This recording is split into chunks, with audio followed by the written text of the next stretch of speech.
Kalau ustaz tak tahajud tu tak ustaz tu, Ustaz. Ada ustaz tak tahajud, itu tak ustaz tu. Tu baru belajar ceramah tu. Ustaz tak tahajud, tu tanya dipertanyakan ustaz tu. 5 2 rakaat, 1 witir. Tapi kalau ustaz sini semua ahli tahajud insyaallah. Dari wajahnya nampak bercahaya semua. Alhamdulillah. Dan ustaz kan nanti isi kajiannya ya, datang dia tak pakai kopiah. Apa kata mak-mak? Dia tak pakai kopiah ustaz dia. Walaupun dalam ilmunya, beda kalau diskusi, Pak. Oh, diskusi, seminar tak apa-apa. Tapi kalau ngasih kajian, materi, ceramah, tak pakai kopiah ya. Sama juga, pakai baju kemeja dengan baju batik dengan baju koko. Itu beda tuh, Pak. Jadi materi itu harus menyenangkan. Jadi orang datang ke kajian tuh walaupun dia tak ngamal kan, dia ingin hadir ke situ rekreasi, Pak. Contohnya banyak para jamaah kita nih yang hadir di pengajian tuh hampir 70% hasil penelitian saya, mereka tak ngamalkan isi kaji, Pak. Tapi dia datang mencari senang aja. Assalamualaikum warahmatullahi wabarakatuh. Bapak, ibu, abang, kakak, adik, jamaah dimanapun berada. Pesantren Nurul Azhar 2 sekarang sedang pembuatan pagar. Mudah-mudahan berjalan lancar. Tanah wakaf sama seperti Nurul Azhar 1. Mari kita selesaikan supaya anak-anak penghafal Quran bisa mulai belajar di 2024. Dan mengalirlah hendaknya pahalanya untuk almarhumah ibu, almarhum ayah kita. Kita doakan, kita hadiahkan. Ini 2-3 sak semen, batu bata, kerikil, dibangunkan ke pagar, dibangunkan ke kelas, ke asrama, mengalir pahalanya. Hadiahkan untuk mereka. Anaknya dapat, orang tua pun dapat. Melalui BSI Bank Syariah Indonesia, nomornya 147 6666 Mudah ingatnya, 147 666666. Atau Bank Riau Kepri Syariah 820 11 66666. Sekali lagi 820 11 66666 atas nama Yayasan Tabung Wakaf Umat. Jangan lupa sertakan kode transfer di akhir 01, di akhir nominal transfer. Contoh 100.000 misalnya 100.001. Barakallahu fikum. Wassalamualaikum warahmatullahi wabarakatuh. Rasa cinta itu bermula dari ta'aruf. Sekarang kita perlu rasa cinta. Kalau tak ada cinta, tak saudara. Maka untuk rasa cinta dan kita saudara, insya Allah kita akan bersua nanti di dalam surga. Beryauni kembali orang-orang soleh ya, muttaqina 'alaiha mutaqabilin. Nanti jumpa kita saling berreuni, saling kisah-kisah, saling curhat-curhat ketika kita berbuat kebaikan di dunia. Tentu ingat nama lah paling tidak. Kalau ada biar anak jalankan sendiri tidak apa-apa. Tidak ada. Oh tidak ada. Kalau antum lah duduk situ ya. Kalau tidak pindahin sini biar anak gini-gini. Baik, saya nama Zulkarnain. Buka aja dulu halaman pertama. Belum lagi, kan baru ta'aruf. Nama Zulkarnain Umar. S1 saya 2. S1 pertama saya perikanan, sosial ekonomi perikanan. Jadi SPI-nya nggak dibikin di situ. S2, S1 yang kedua saya ekonomi Islam dari BSC ya. Dari UIPM Malaysia, Alam Malaysia. S2 saya pengembangan masyarakat Islam. Ke S3 saya komunikasi dakwah, komunikasi dan pengembangan masyarakat Islam. Lebih kepada komunikasi pembangunan, sains komunikasi dan pemberdayaan masyarakat. S1 UNRI, S1 UIPM Malaysia, S1 S2 UKM Malaysia, kemudian S2 lagi di MSI-nya gabung dengan Andalas Padang. S3 saya di Bogor. Di IPB ambil sains komunikasi dan pengembangan masyarakat. Kajian saya tentang silaturahim. Sekarang aktivitas dosen pendidikan agama Islam di Universitas Riau, sekaligus juga dosen perikanan, dosen pengembangan masyarakat. Kena 2 ijazah. Jadi ijazah perikanannya dipakai, ijazah ekonomi Islamnya juga dipakai. Sekarang sedang menyelesaikan S2, studi Islam dari UIPM Malaysia juga.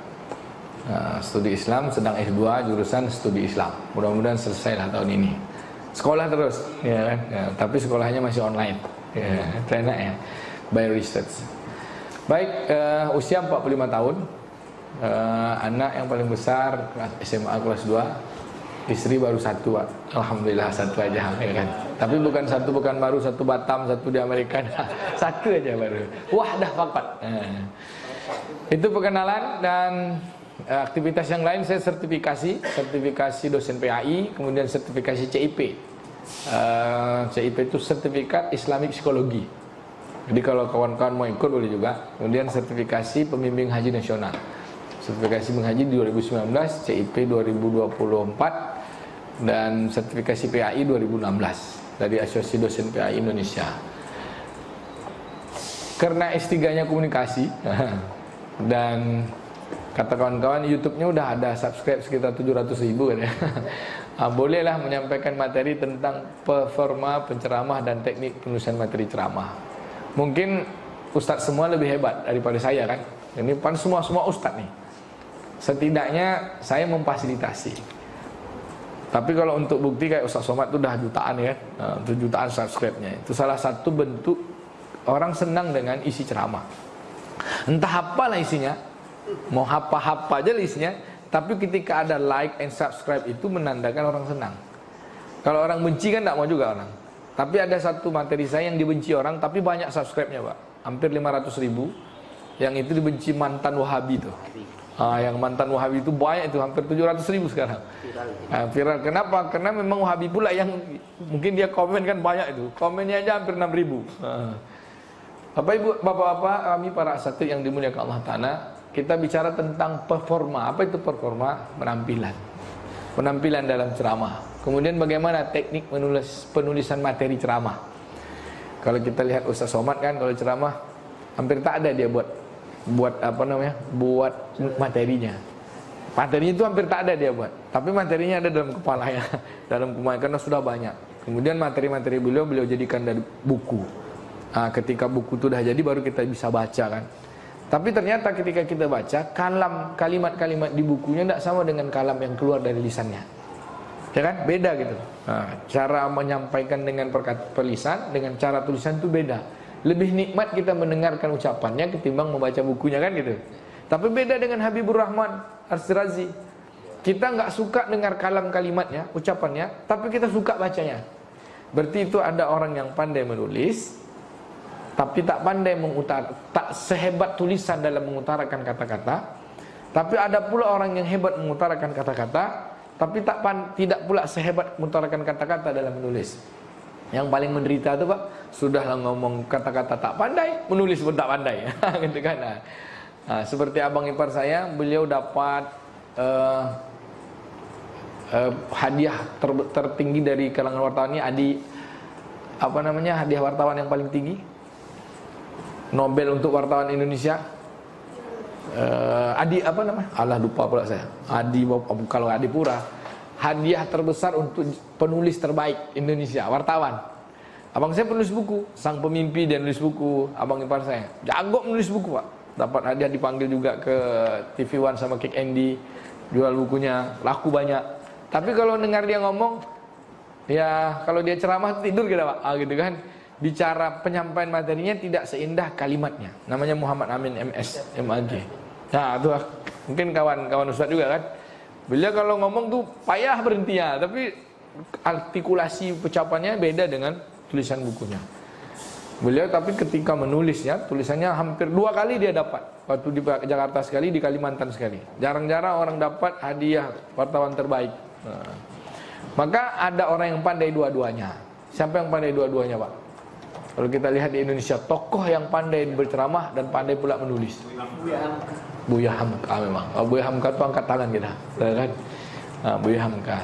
Tapi setidaknya dari kelihat penceramah, orang yang paling pandai bicara di muka bumi ini Rasulullah. Tapi Rasulullah nggak pandai nulis, ya kan? Rasulullah, apa yang keluar dari lisan Rasulullah? 5. Ketika ia bertutur, kalimatnya adalah untuk mengatur. Ketika dia berujar, ujarnya untuk mengajar. Ketika dia berbicara, dia menyampaikan basyirah, kegembiraan, gembira. Ketika ia berkata-kata, tadi katanya untuk menata. Tadi kalimatnya seperti itu Pak. Dia bertutur untuk mengatur, dia berucap untuk memperbaiki yang hilaf, dia berkata-kata untuk menata, berbicara untuk ngasih kabar gembira. Bahkan ketika dia berkalam, kalamnya untuk memberi pengetahuan, sampai-sampai pengetahuannya menjadi tauladan. Orang terbaik ya Rasulullah SAW. Dia tak pandai nulis, dia tak pandai membaca tulisan, tapi dia pandai mengucapkan. Dia pandai iqra dalam kalimat perkataan. Maka yang paling penting apa? Menyampaikan, tabligh. ya kan? Ke tablik. Nah, kalau suruh orang baca buku, baca lama Pak. Tapi kalau dengar langsung. Para asatidz yang dimuliakan Allah Ta'ala, lanjut, next. Nah ini dia. Ceramah dibagi dua. Pertama ceramah umum, yang kedua ceramah khusus. Apa ceramah umum? Ceramah umum adalah pesan yang bertujuan untuk memberikan sebuah nasihat dan petunjuk-petunjuk yang ditujukan kepada khalayak ramai atau masyarakat luas. Di dalam ceramah umum bersifat menyeluruh. Maksudnya tidak ada batasan apapun, baik audien atau audien yang sudah tua atau orang muda. Materinya tidak ditentukan, sesuai dengan acara itu saja.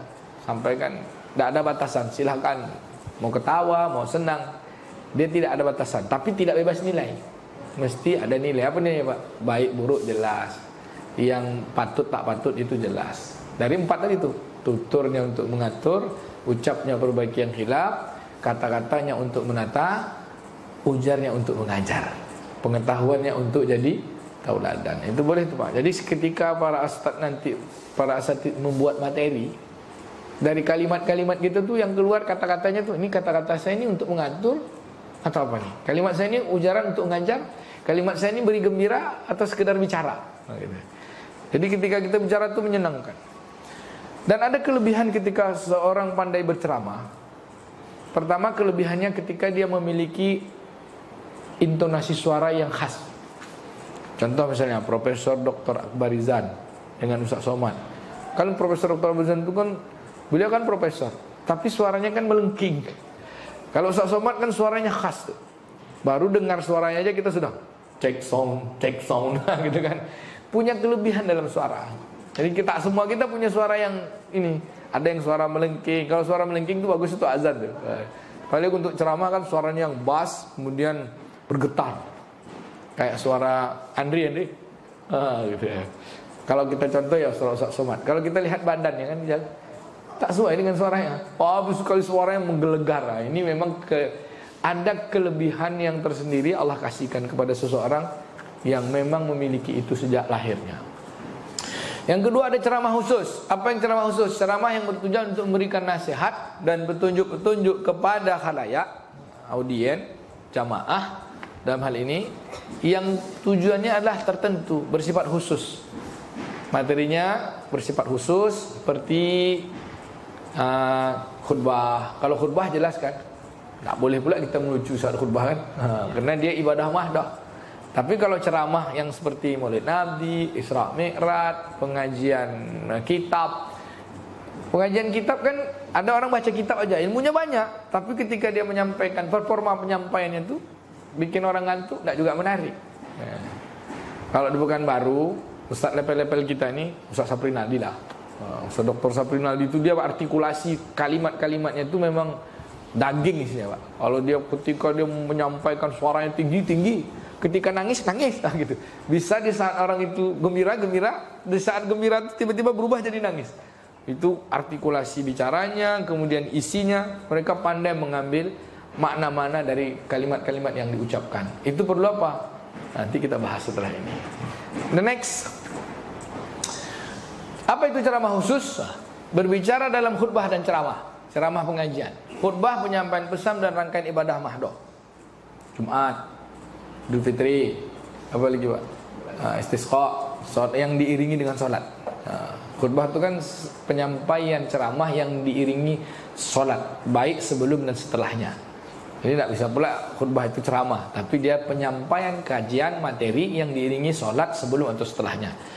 Kemudian ceramah, kajian umum, tabligh akbar dan lain. Pembicaraan di depan umum yang berisi satu informasi, pengetahuan tentang topik khusus dalam momen yang ditentukan. Kayak sekarang kan, ini ceramah nih, ya kan? Ceramah khusus. Momennya apa? Pelatihan. Topiknya menyesuaikan bagaimana performa kita ketika berceramah, bagaimana kita menyusun materi ceramah agar performa kita belum ngomong orang sudah menarik kepada perhatian kita, kalau kita sudah menarik perhatian jamaah, kemudian ketika kita bicara materi-materi kita, orang rindu untuk mendengarkan. Bahkan yang paling indah lagi, belum ketika semua orang sedang enak tuh berhenti kita ceramah. Itu orang rindu sama kita Pak. Sedang enak ceramah tuh, sampai sini ya kita lanjutkan pekan depan lah itu. Mak sedapnya Ustaz ni kata orang. Ibarat makan, Di saat mau bertambuh langsung hilangkan lauknya, hilangkan nasinya. Itu cucur dari ludah gitu, Pak. Nih awak tergantung suwok gitu. Ngerti bahasa Minang nih, Pak? Ngerti kan? Ngerti kan? Lanjut. Kemudian hal yang harus diperhatikan. Nah, ini dia. Performa yang pertama yang harus kita perhatikan penampilan, Pak. Penampilan. Sok gigi, Pak. Pakai yang mantap lah sedikit. Tapi ada juga orang penampilannya dia ingin beda dari yang lain. Penampilan yang maksudnya ini tampil beda aja, pokoknya nyentrik lah. Dengan tampilan nyentrik itu orang ingat sama dia. Tapi hati-hati, nyentrik itu bisa orang suka, bisa orang tak suka. Misalnya kalau yang nyentriknya itu tidak terlampau-lampau tapi diingat. Contoh Koko Lim, dia tampil nyentrik dengan gaya Cinanya, dia kasih kopiahnya kopiah merah-merah kan. Teringat orang, ini Ustadz Koko Lim nih, gitu. Ada ciri khas. Kalau Ustadz Somad apa ciri khasnya, Pak? Penampilannya? Pecitam baju koko ya nak? Pecitam baju koko. Dan kalau kita tengok baju kokonya, orang lalu bilang ini baju koko Ustaz ni tak mahal-mahal kali lah, gitu kan? Gitu kan? Tak ada orang bilang gitu. Baju Ustaz ni sederhana. Itu penampilan beliau nih. Dia tampil bersahaja dan sederhana. Khasnya beliau. Kemudian pakaian, ya kan, dari penampilan kemudian pakaian. Pakaian ya menarik lah. Kita menyesuaikan. Kalau saat seperti ini pakaian yang pantas. Misalnya pakai jubah, pakai koko, pakai jas, pakai apa yang pantas, pakai baju Melayu. Tak mungkin pula pakai baju kaos ceramah kan. Kemudian ada satu lagi para asatidz, maaf nih, ada yang ngisi kajian tapi dia tak pakai kopiah, Pak. Tak pakai kopiah, dia alasan akan kopiah ini sunatnya. Kopiah ini muru'ah, Pak. Dalam bahasa agamanya muru'ah. Dia marwah kan. Satu tanda kita menghargai profesi kita sebagai ustaz. Ada ustaz kan, nanti isi kajiannya ya datang dia tak pakai kopiah. Apa kata mak-mak? Dia tak pakai kopiah ustaz dia. Walaupun dalam ilmunya beda kalau diskusi, Pak. Diskusi, seminar tak apa-apa. Tapi kalau ngasih kajian, materi, ceramah tak pakai kopiah ya. Sama juga pakai baju kemeja dengan baju batik dengan baju koko. Itu beda tuh, Pak. Baju koko, baju kemeja, baju batik. Jemaah lebih melihatkan kepada baju kokonya. Ini ustaz nih. Baru turun level sikit baju batik. Baru turun sikit lagi baju kemeja. Karena kalau tak pakai kopiah bilang, ini ustaz ni santai ni, kan gitu. Kemudian yang ketiga, kesiapan dalam menyampaikan. Siap tak kita menyampaikan materi? Seperti hari ini saya ditugaskan untuk menyampaikan ini. Saya siap tak siap? Siap gitu. Tapi alhamdulillah materi saya udah lama siap. Siap. PowerPoint ini udah lama siap. Kemudian sekolah saya juga di sini. Kalau para asatidz bertanya tentang bagaimana cara menyampaikan materi, secara konsepnya saya bisa. Cara konsepnya seperti ini. Tapi apakah materi saya menarik itu tergantung ustaz lah. Gitu kan. Tergantung audien lah. Tergantung topik yang disenangi oleh para jamaah. Kemudian menguasai topik yang akan disampaikan. Topik yang disampaikan. Misalnya Isra Mi'raj, kuasai Isra Mi'raj. Misalnya Maulid Nabi, kuasai Maulid Nabi. Misalnya sekarang Sya'ban, kita cerita Sya'ban tapi kita tak kuasai topiknya. Ya kita ngalur-ngidur kemana aja, akhirnya ngambang. Maka untuk kita tampil tuh topik itu yang paling pertama sekali. Ada apa dalam ini semua? The next kita lihat. Ini dia. Materi teks ceramah mesti berisi 6 unsur ini, Pak, supaya menarik. Kalau tadi disebut dengan uslub, Ustaz tahu enggak uslub itu apa? Uslub. Ada yang tahu uslub, Pak? Searab tuh kan? Uslub. Uslub itu teknik ketika kita menyampaikan ceramah, menyampaikan pesan. Isi dari ceramah kita itu punya pemaknaan-pemaknaan yang kemudian jamaah mudah menerimanya. Jadi teknik kita menyampaikan, cara menyampaikan pesan dengan dikemas paling bagus, itulah dia uslub. Pertama, ceramah kita tuh mesti informatif, instruktif. Kalau disebutnya konstruk, dia membangun. Apa itu yang membangun, Pak? Nasihat, ya kan? Mengajak. Atau yang lebih pertama itu menyampaikan. Yang kedua menjelaskan. Yang ketiga setelah mengajak, menjelaskan, terus apa, Pak? Pertama menyampaikan. Yang kedua menjelaskan, menyampaikan. Yang ketiga mengajak. Untuk sama-sama gitu. Kemudian argumentatif. Apa itu argumentatif?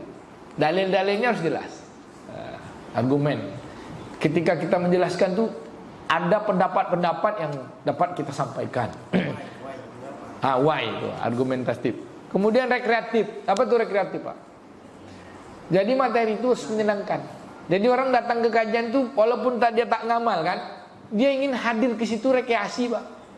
Contohnya banyak para jamaah kita nih yang hadir di pengajian tuh hampir 70% hasil penelitian saya, mereka tak ngamalkan isi kaji, Pak.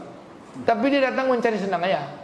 Oh sini ceramah, yuk kita ngaji Ustaz Somad, ya kan? Yang ngaji tabligh akbar ya, bukan ngaji duduk. Ngaji tabligh akbar, datang sini tabligh akbar, datang sini tabligh akbar. Wih, nak ceramah Ustaz tadi, mantap, ya kan? Mantap dia bilang. Tapi pas anaknya beroleh, berdangdut juga dia, ya kan? Pas anak beroleh, lambat juga sholat zuhurnya. Kadang sholat zuhurnya lewat. Tapi dia ikut pengajian. Pernah saya datang satu pesta acara jamaah kan. Saya tanya, apa dah sholat zuhur? Belum. Ini Pak, kenapa pakai musik-musik yang kayak gini? Itulah Ustaz, anak awak ni katanya. Dalam hati saya, bapak lah 7 tahun ngaji dengan Ustaz Mustafa. Saya kan Ustaz Mustafa, tapi kajiannya kok gak masuk. Dia bilang, ini anak awak Ustaz yang kayak gini. Artinya kaji itu tak teramalkan, tapi dia datang ke kajian itu suka. Karena di situ ada rekreatif, kesenangan, menyenangkan, ketenangan. Gitu. Bagaimana supaya dia rekreatif? Dia harus sampaikan dengan cara naratif. Ini dia. Satu, yang berikutnya persuasif. Dengan pendekatan kita menyampaikannya. Udah itu menjelaskan dengan deskriptif. Kemudian supaya dia menyenangkan, itulah dia naratif. Kalau instruktif itu dengan persuasif, kemudian argumentatif itu dengan menjelaskan, kemudian rekreatif itu menyenangkan itu dengan menarasikan, menjelaskan dengan bentuk cerita, pengalaman dan sebagainya. Atau dengan joke-joke yang seperti tadilah. Contoh dari awal saya sengaja buat itu. Saya bilang kan, kita semua di sini semoga yang hadir diberi Allah kesehatan, diberi Allah keberkahan, dicurahkan ampunan, diiringi rahmat setiap urusan, doa-doa kita terkabulkan. Yang harap kita adalah presiden sesuai pilihan. Nah itu kan yang trik, Pak. Kalimat presiden sesuai pilihan itu tak ada masuk itu, tapi itu teringat ada. Apa namanya dalam konteks komunikasi, namanya grabbing. Ketika saya bilang Bapak para asatidz semua semoga diberi keberkahan, ini sama aja dengan ustaz yang lain. Dan semoga diberi kesehatan, sama aja. Diberi ampunan dan rahmat, sama aja. Tapi ketika bilang presiden sesuai pilihan, segini kan, padahal tidak ada kaitannya tuh. Tapi itu grabbing, langsung tertarik kayak gitu. Bisa dengan joke, bisa dengan cerita diawali di dalam kalimat pembuka, sehingga orang tertarik dengan penampilan kita. Bapak pun tertarik atau tidak, yang jelas tadi ketika saya nyebut presiden sesuai pilihan, dah mulai senyum-senyum kan. Entah menang atau tidak, pokoknya presiden sesuai pilihan. Entah pilihan orang zolim, entah pilihan orang alim, terserah Allah Ta'ala lah kan, gitu kita mendeskripsikannya. Kalau kita bilang harus 01, kita kan tidak bilang kan. Bisa jadi 02, bisa jadi 03, atau malah 01, 2, 3-nya menjelang pelantikan presiden tak ada, mati dia tiganya. Datang presiden yang baru, namanya Zulkarnain Umar. Mau ngapa? Kalau Allah berkehendak kun wayakun. La ilaha illallah, itu kan di tauhid tuh, Pak. Nah, ini salah satu bentuk grabbing juga. Nah, nyambung tak nyambung tapi dia grabbing. Kemana-mana grabbing, menarik. Tapi jangan terlalu banyak grabbing, nanti akhirnya rekreatif aja, tak sampai materi itu kepada pengajak. Tapi orang senang. Banyak ada ustaz tuh kerjanya melawak aja, dari pertama selesai sampai terakhir melawak aja. Contoh saya ketemu jemaah 3 pekan yang lalu setelah saya pulang dari umroh, ngisi manasik. Menjelang sampai ada jemaah, Ustaz Zul, kata dia. Iya Bu, apa kabar? Alhamdulillah. Lah pulang dari umroh, dah. Ustaz anu tuh, kata dia. Sebutnya 2 nama orang, 2 ustaz. Saya sebutlah, tak apa, live lah ya. Supaya ustaznya juga ini kan. Ustaz Samsuri Rijal tuh yang mantap ceramah. Sonang hati awak. Golak mau tekan nang awak. Saya bilang, kalau Ustaz Muardi Bu pernah dengar? Ustaz Muardi ngantuk awak katanya. Ngantuk Ustaz Muardi. Padahal kalau level keilmuannya Dr. Mawardi, Pak, subhanallah, masya Allah, tak ada di Riau yang selevel dia. Tapi bagaimana? Tergantung audien. Kalau kelas yang lawak nih, nanti kita lihat siapa yang patut untuk lawak aja. Kemudian siapa yang lawaknya mesti ada sedikit saja atau malah tak ada. Kami pernah dikumpulkan 12 orang ustaz. Waktu itu panitia Ustaz Dr. Rodi. Yang ngasihkan materi, makalahnya adalah Profesor Aladin Koto. Kumpul 6 ustaz di depan sini, 6 ustaz di sini. Ketika 2014-2019, itu masalah pilkada juga, Pak. Masalah pilpres juga. Antara pendukung satu dan pendukung inilah salah satu presiden gitu. Tapi dijelaskan. Kemudian dijelaskan bagaimana ketika itu KPU yang mengumpulkan para asatid ini, macam mana dalam penyampaian dakwahnya, bagaimana umat ini nyaman, tenang, jelas, tidak ada mengarahkan kepada kita ini kan sama-sama muslim, apalagi dua-duanya sama-sama muslim gitu. Kemudian ya dulu Pak 2014 tiba-tiba datang Ustaz Dr. Muardi, sudah hampir acara selesai jam 9 malam. Lalu adalah pertanyaan tentang bagaimana sejarah Nabi Musa alaihissalam dengan Fir'aun. Wah, kemudian dia ulaskan satu ayat. Dia menjelaskan satu ayat tentang perjuangan Nabi Musa menghadapi Fir'aun, kemudian bagaimana sikap Fir'aun, dan setiap zaman ada seperti itu. Dia menjelaskan tuh Pak, satu ayat cuma dari jam 9 sampai setengah 11. Tak ada satupun yang beranjak. Kami bilang, ngangak-ngangak kita begini. Masya Allah ilmu buya nih. Itu pun tak selesai Pak. Satu ayat yang menjelaskan tentang bagaimana perjuangan Nabi Musa, bagaimana keberadaan Fir'aun ketika itu dia tarik dengan keberadaan hari ini, kita bilang. Dan tak ada lucunya Pak, tapi tergantung audiennya, karena kita mencari ilmu di situ. Maka kita ketika kita lihat, kita ke ceramah, kita lihat nih, ini audiennya siapa nih, ini audiennya siapa nih. Tapi kalau audiennya ustaz semua, apalagi dokter-dokter, misalnya profesor tuh menggeletek, kita bikin Pak. Kalau kita tak siap. Tapi kalau kita siap, kita mainkan aja dengan grabbing. Banyak grabbing, banyak lucu-lucu. Materinya sedikit aja, tapi bisa diambil. Baik, seperti tadi apa yang kita bisa diambil? Kalimat ketika kita mengutarakan pembicaraan dalam ceramah, performa kita, 4 hal yang paling penting kita perhatikan. Tutur untuk mengatur, ujar untuk mengajar, kata untuk menata, kemudian cakap kita untuk berbagi yang khilaf. Ketika kita bicara banyak, setidaknya bicara kita memberikan gembira, basyirah. Maka orang datang, mana? Sana tuh ada pembicaraan. Lanjut. Nah ini dia, ciri-ciri ceramah, karakteristiknya di dalam materi kita. Memiliki struktur yang lengkap. Satu, ada pendahuluan. Yang kedua ada isi, yang ketiga penutup. Apa itu pendahuluan? Sapa, ta'aruf dulu. Sapa, kemudian ta'aruf, pembukaan isi dari ceramah kita. Yang kedua, isi ceramah menyampaikan sesuai dengan topik dan keadaan. Isi ceramah harus objektif, jelas dan benar. Isi ceramah tidak akan menimbulkan pertentangan di masyarakat, hal-hal khilafiyah. Bahasa yang digunakan penceramah mudah dipahami pendengar. Bahasa yang digunakan penceramah harus santun dan rendah hati. Kalau dalam bahasa psikologi namanya komunikasi asertif. Apa itu komunikasi asertif? Meletakkan audien, lawan bicara kita, dia pada posisi marwah yang tinggi. Artinya dia punya pada posisi penghormatan yang kita hormati. Jadi kita tempatkan dia orang yang kita hormati, orang yang kita besarkan. Orang kalau kita besarkan kan dia senang dengan bahasa kita. Biarlah kita di bawahnya.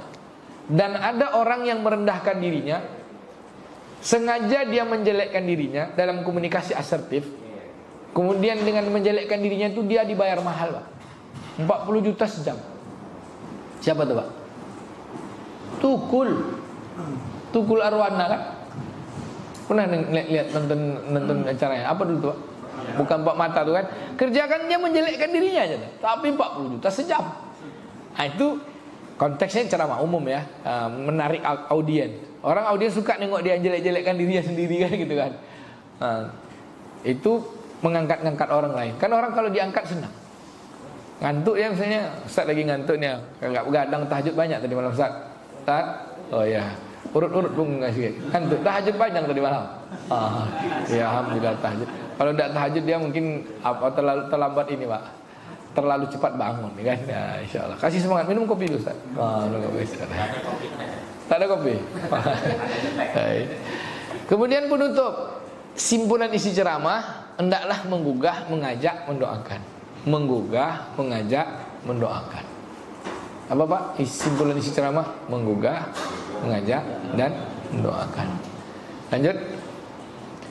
Nah ini dia.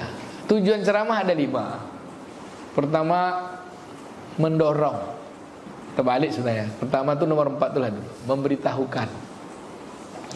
Yang kedua, mendorong. 3, meyakinkan. Kemudian yang keempat, bertindak dan menyenangkan. Mana-mana juga boleh. Mendorong, meyakinkan, berbuat untuk bertindak, kemudian memberitahukan, menyenangkan. Yang pasien itu sampaikan dulu, kemudian orang terdorong untuk melakukannya, yakin dia berbuat, Maka dalam konteks ilmu psikologi ada 3. Satu, perubahan pada perilaku pemikirannya. Ketika disampaikan materi itu sampai kepada pemahamannya, Pak, kognitifnya. Pesan masuk dalam pikirannya. Oh, nyambung nih. Ketika nyambung dengan pikirannya, masuk ke perasaannya, namanya afektif. Oh, dia terima nih. Iya, memang enak. Kan gitu kan. Senang saya dengan itu. Soal dia mau mengamalkan itu nanti tergantung perilakunya, psikomotoriknya. Biasanya ada pelatihan, ada pilot project. Ketika ceramah umum itu yang paling kita harapkan 2 tuh, kognitif dan afektif.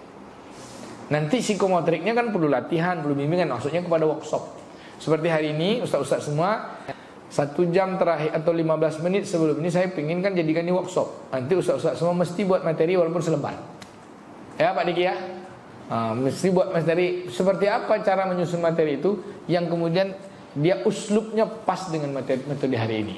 Langsung Ustaz mungkin nanti kita jelaskan. Dibaca nanti kita nilai sebentar. Siapa yang paling baik kita kasih hadiah. Hadiahnya umroh ya. Iya umroh, tapi nabung masing-masing Pak.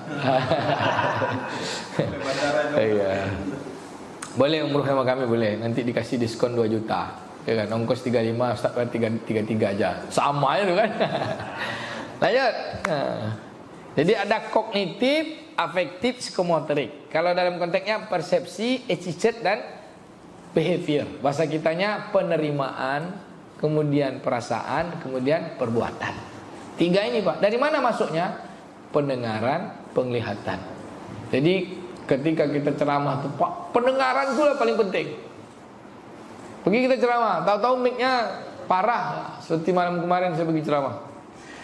Aduh, sampai bilang terima kasih atas sudah mengundang saya, alhamdulillah. Kemudian terima kasih atas jemaah datang pada malam ini. Atas terima kasih ini saya pun saran kepada pengurus masjid, saya bilang. Ini speakernya gantilah yang 8 ohm ini 4 ohm, saya bilang. Habis baru saya ceramah, dia bilang. Sekelas Ustaz Somad pun takkan ada yang dengar, dia bilang. Apa kata Pak FT? Maaf lah kami Ustaz. Ya. Ustaz Somad kan pernah ceramah 10 menit kan di ujung batu kan. Ini pernah performa nih Pak, speaker nih. Tapi itu panitia kan, performa. Kalau kita tak ada mic suara kita. Jadi ini paling penting. Oke. Penceramah atau dakwah bersifat satu arah. Dia mempengaruhi dan meyakinkan pendengar. Maka telinganya dengar. Sound sistemnya, suara yang menyampaikannya, suara kita nih jelas, artikulasinya juga jelas. Kemudian disampaikan secara resmi, menyampaikan nasihat, informasi, gagasan dan mengajak. Hari ini saya menyampaikan informasi tentang penulisan, bagaimana kita mempersiapkan metode ceramah, mempersiapkan materi ceramah kita, bagaimana metode penyampaian ceramahnya, lalu nanti mengajak ustaz semua untuk menulis walaupun 1 lembar. Oke? Oke atau oke nih Pak? Oke. Dapat PR nih ya, PR. Langsung praktek ya. Lanjut. Ini sistematika ceramah. Sistematikanya. Kalau ustaz sudah bisa dengan ini, walaupun materi kita sedikit aja, cuma 1 hadis saja atau 1 ayat Quran aja, tapi kita menguasai ini, mulailah tuh. Pertama, mengucapkan salam pembuka dan menyapa hadirin. Assalamualaikum warahmatullahi wabarakatuh. Tadi saya langsung jawab, apa kabar Ustaz semua? Itu Pak, bukan sekedar nyapa Pak. Itu artinya apa? Ada kedekatan, kita sudah mulai menarik perhatian mereka. Assalamualaikum warahmatullahi wabarakatuh. Alhamdulillah wassalatu wassalamu ala Rasulillah wa ala alihi washabihi ajma'in wa man tabi'ahum bi ihsan ila yaumiddin. Bapak Ibu yang saya muliakan, belum ada kedekatan. Karena belum ada sapa menyapa. Lalu kalau khutbah Jumat gimana nyapa ya? Kan tak mungkin nyapa. Alhamdulillah gitu kan. Alhamdulillah, syahadu la ilaha illallah, Allahumma shalli ala Muhammad. Kita baca yang wajib-wajib saja kan. Alhamdulillah rabbil alamin. Salatu wassalamu ala asrofil anbiya wa asyhadu an la ilaha illallah al-malik dan seterusnya. Lalu kita baca usikum wa nafsi bitaqwallah. Ya ayyuhallazina amanu taqullaha dengan syarat-syarat rukunnya. Kemudian kita menyapa jemaah gimana? Enggak mungkin.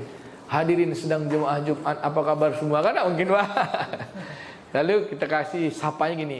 Hadirin sedang jemaah Jumat, hamba-hamba kekasih-kekasih Allah.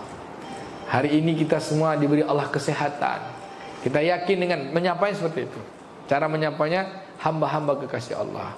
Kita diberi kesehatan, tadi kita dikasih jalan. Semua ini adalah anugerah pada Allah. Maka kalimat terpantas untuk kita ucapkan kepada Allah Ta'ala, mari kita ucapkan. Kan menyapa? Ucapkan Alhamdulillah Rabbil Alamin. Ini bentuk kita menyapa tapi mengajak.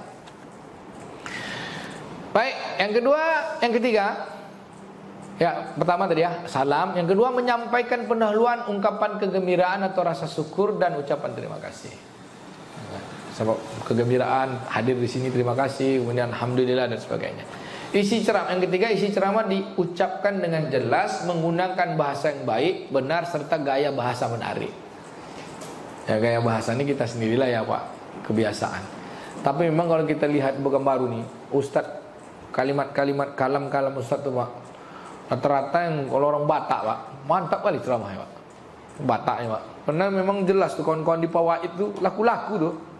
Ada yang Pawaid ini, ada yang ngomong Ustadz Hendri Tambusa, Ustadz Sahroni itu kan.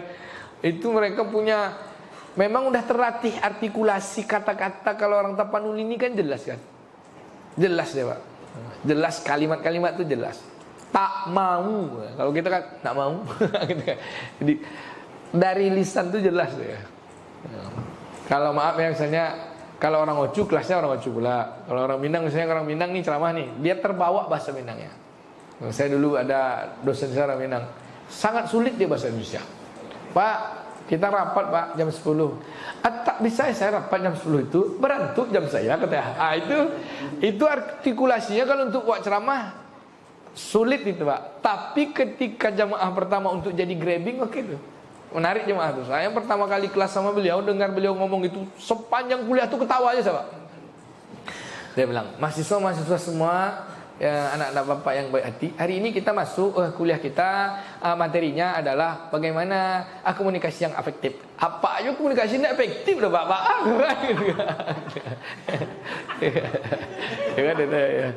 Tapi itu kenapa? Kebiasaan, habit.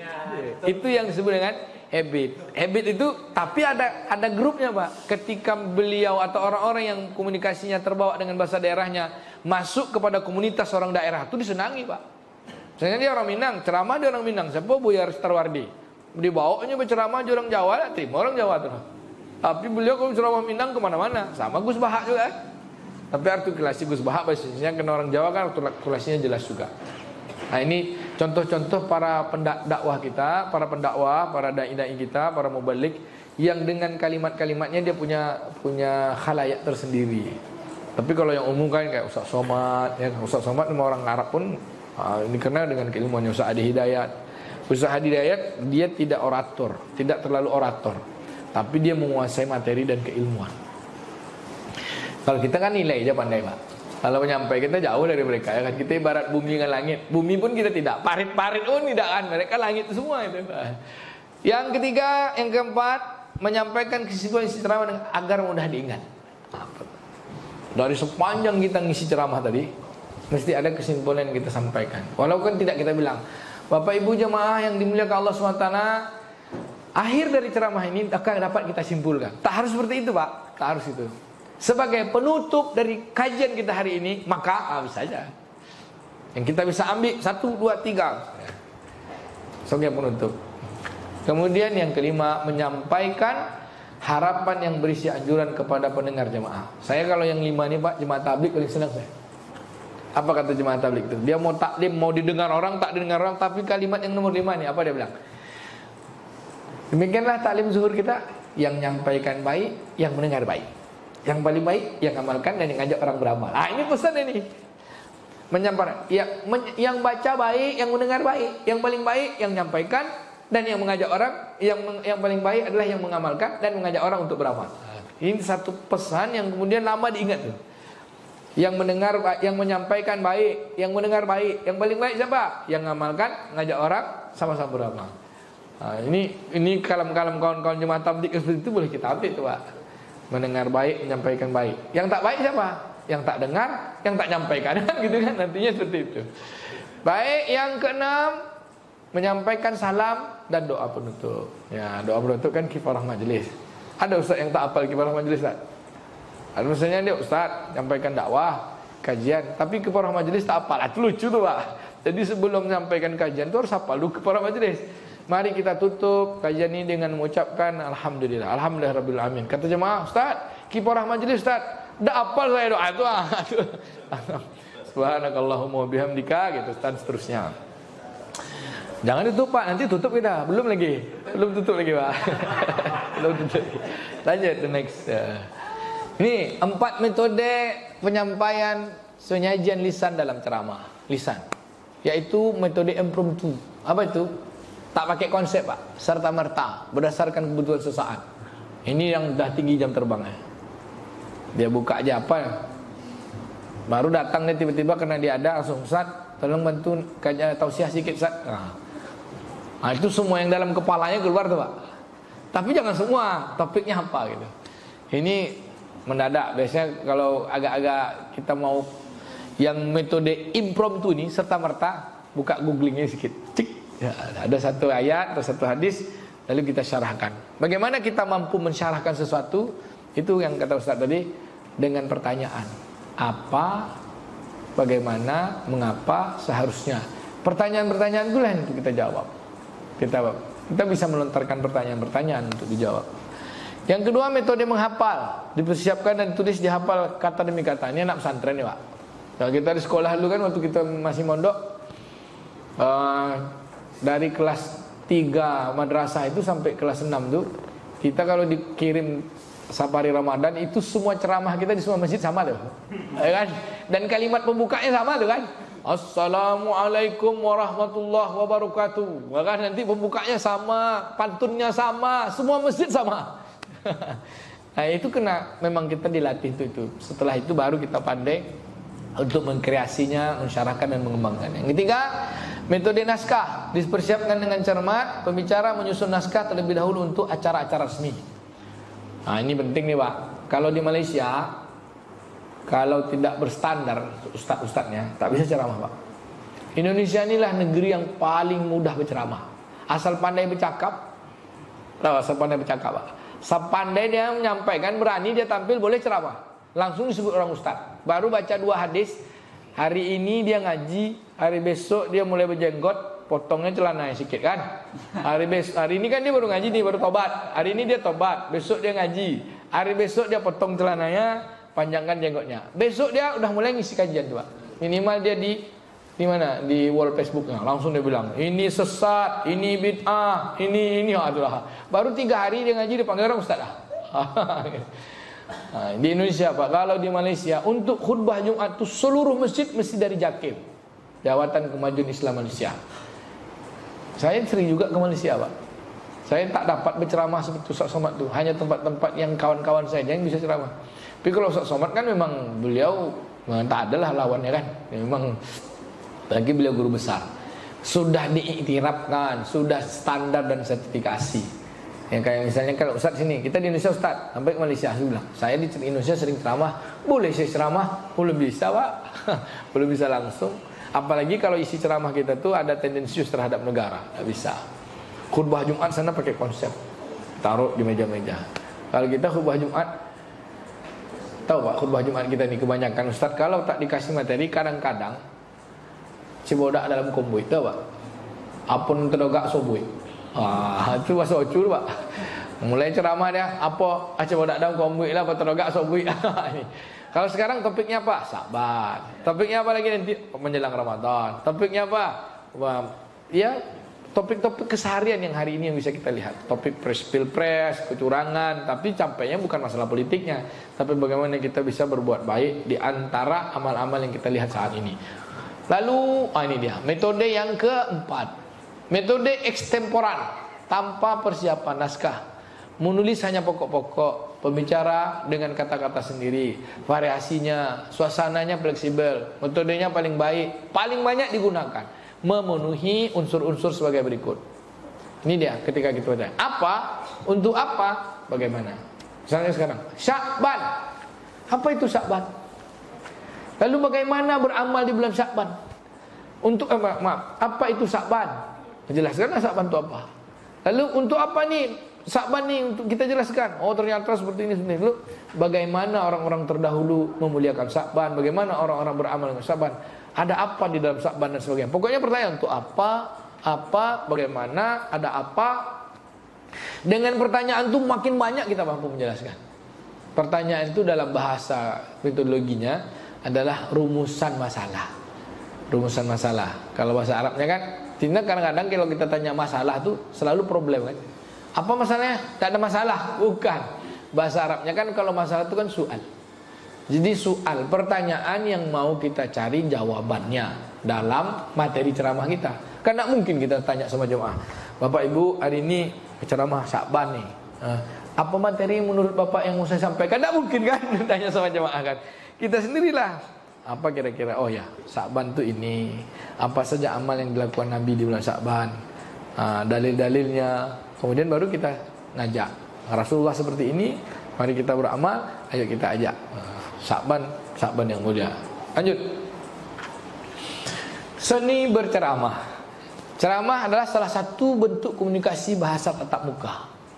Ceramah berbicara di muka publik atau umum ya, disebut dengan public speaking, dengan tujuan memberikan tambahan pengetahuan atau mengajak pendengar berpikir dan bertindak. Apa kemampuan-kemampuan yang harus dipenuhi? Satu, menguasai pokok pembicaraan, dapat dipercaya dan diandalkan. Yang kedua, memahami kebutuhan, hasrat, kebiasaan dan cara berpikir para pendengar. Ya, memahami kebutuhannya. Apa yang diperlukan sekarang? Oh, ini materi cara menyusun kajian, cara menyusun materi ceramah, cara penyampaian ceramah, memenuhi kebutuhan. Lalu hasratnya apa? Duduk di majelis itu. Wah, ini tujuannya apa? Bagaimana mengembangkannya? Lalu kebiasaan-kebiasaan dan cara berpikir para pendengar. Cara berpikir Bapak kan Ustaz semua saya tidak tahu, tapi saya mengajak untuk menjawab pertanyaan-pertanyaan yang ada pada materi kita sehingga kita terarah kepada satu tujuan. Kemudian yang ketiga, menguasai cara berceramah yang sungguh-sungguh membawa efek pada pendengar, mudah ditangkap. Bagaimana cara mudah ditangkap? Suaranya jelas, artikulasinya jelas. Maka di antara materi menceramah itu mesti ada supaya jamaah tidak lari-lari pikirannya, buat dia menarik kepada perhatian kita. Kita sapakah dia? Apa kabar Ustaz? Tadi Ustaz ngantuk kan? Kan dia misalnya dia ngantuk. Tapi ngantuknya, "Hei bangun, tak boleh bah." Ustaz, ngantuk Ustaz, Masya Allah. Tadi malam Ustaz tahajud ya gitu kan. Nah, kan terbangun dia. Hilang ngantuk itu Pak. Disapa. Dengan sapa kan ada menarik. Dan dia mau mendengar. Lanjut. Cara ceramah yang baik dan menarik. Satu, bagian pengantar. Mengantarkan latar belakang masalah untuk mendapatkan perhatian dan minat dari pendengar terhadap ide utama ceramah.